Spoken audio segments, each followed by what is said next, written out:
one of the thought process that I told you about was adapting it to any mission. And some of the missions, sure, you can take a car to wherever you want and use the drone.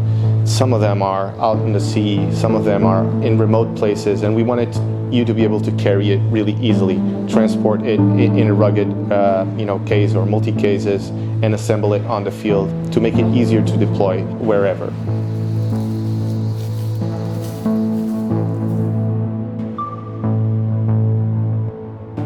The reason behind that number is we wanted to allow not only for big payloads like gliders and even logistics, but we wanted to enable multiple payload combinations. So you can actually take more than one payload, combine it to be able to go for that really precise sort of inspection that you might want, or really to adapt to any scenario that we didn't even think of, but someone out there needs something to accommodate that, and we wanted the 7 kilograms, which is really a high payload for this sort of drone.